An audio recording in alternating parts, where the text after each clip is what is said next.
Zdravím vás pri sledovaní tohto videa. V tomto videu si pozrieme jeden starší televízor. Je to televízor Samsung, tie mám rád. Štandardné rozloženie, nejaká základná doska, invertor a tak ďalej. Aby som dlho neotáľal, tak vám vysvetlím, v čom bol problém. Televízoru nešlo podsvietenie a stále pri zapnutí len raz prebliklo. Máme tu zdroj, áno, vidím tento zdroj. Po dlhšom hľadaní, testovaní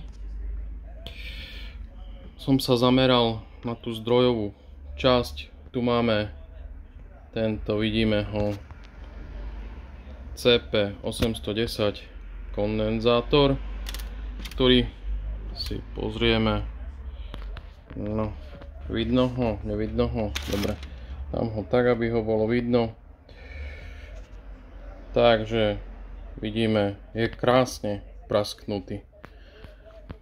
Samozrejme po výmene toho kondenzátora krásne všetko nabehne, takže aby ste dlho nehľadali, prekontrolujte si práve tento kondenzátor.